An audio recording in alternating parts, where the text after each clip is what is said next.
뉴스앤 이슈 3부입니다. 지난해 4분기 기준으로 소득이 높은 계층 가구와 소득이 낮은 계층 가구의 소득 격차가 통계 작성 이후 가장 크게 벌어진 것으로 나타났습니다. 통계청이 오늘 발표한 지난해 4분기 가계동향 조사 소득 부문 결과를 보면 소득 상위 20% 가구의 월 평균 처분 가능 소득과 소득 하위 20% 가구의 소득을 비교한 5분위 배율이 5.47로 나타났습니다. 4분기 기준으로 소득 분배 지표인 5분위 배율 5.47은 지난 2003년 관련 통계를 작성한 이후 가장 큰 격차입니다. 정부가 주택매매처럼 전월세 거래도 실거래가 신고를 의무화하는 방안을 추진합니다. 국토교통부는 지금의 자발적인 임대사업자 등록 활성화 정책으로는 임대시장 전반을 파악하는 데 한계가 있어 전월세 신고제 도입을 검토하고 있다고 밝혔습니다. 이 제도가 시행되면 임대인은 앞으로 전월세 계약을 맺은 뒤 계약 기간과 임대료 등 계약 내용을 신고해야만 합니다. 동시에 임대인의 수입이 공개돼 그동안 임대소득세를 내지 않던 사람에게도 세금을 부과할 수 있습니다. 군사이버사령부의 댓글 공작을 지시한 혐의로 재판에 넘겨진 김관진 전 국방부 장관이 1심에서 징역 2년 6개월을 선고받았습니다. 서울중앙지방법원은 김 전 장관의 군 정치관여 등의 혐의를 유죄로 인정하고 징역 2년 6개월을 선고했습니다. 재판부는 김 전 장관이 군의 정치적 중립 의무를 저버리고 수사와 재판에서 실체적 진실을 밝히는 과정을 방해해 법치주의를 훼손했다고 지적했습니다.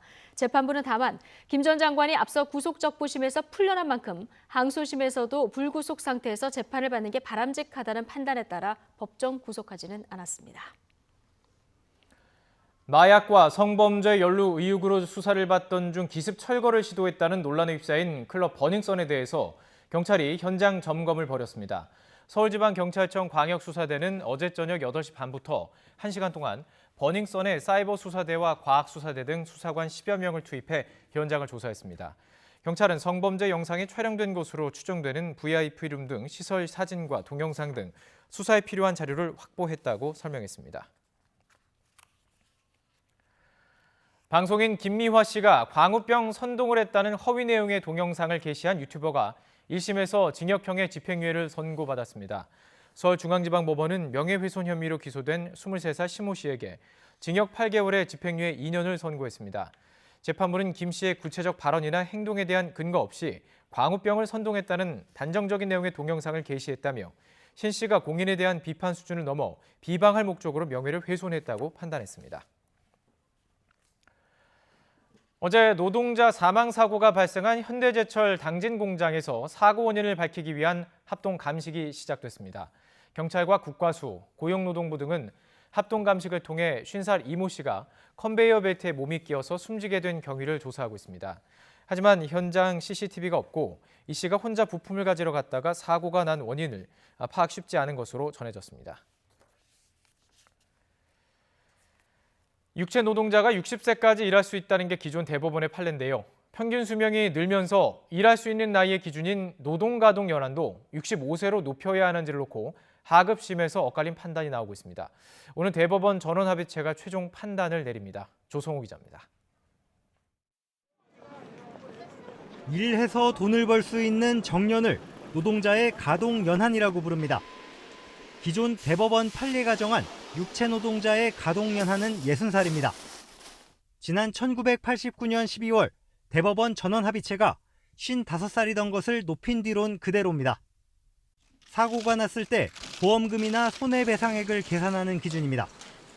대법원은 지난해 11월 공개 변론을 열어 육체노동 가동 연한을 둘러싼 각계의 의견을 들었습니다. 수영장에서 익사사고로 아이를 잃은 부모가 운영업체를 상대로 낸 소송의 상고심 사건입니다. 손해배상 범위를 놓고 아이가 몇 살까지 일할 수 있었을지가 쟁점이었는데 1, 2심은 기존 판례를 이유로 들어 노동가동연한을 60살로 판단해 손해배상액을 정했습니다. 하지만 박 씨는 고령사회 진입과 평균 수명 연장 등 사회 경제적 여건이 크게 변한 만큼 기준을 높여야 한다며 상고했습니다. 반면에 난간 추락사고로 가족을 잃은 장모 씨가 목포시를 상대로 낸 소송의 하급심에서는 65살까지 육체노동을 할 수 있다고 인정해야 한다며 엇갈린 판단을 내렸습니다.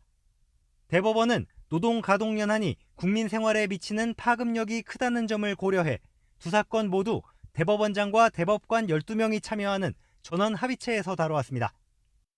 연금과 보험 제도에도 영향을 미칠 수밖에 없는 육체노동 정년. 29년 만에 기준을 다시 정해야 하는 대법원의 최종 결론에 관심이 쏠립니다. YTN 조성호입니다. 네, 목요일 뉴스 마치겠습니다. 네, 잠시 뒤 2시 노종면의 더 뉴스가 이어집니다. 고맙습니다.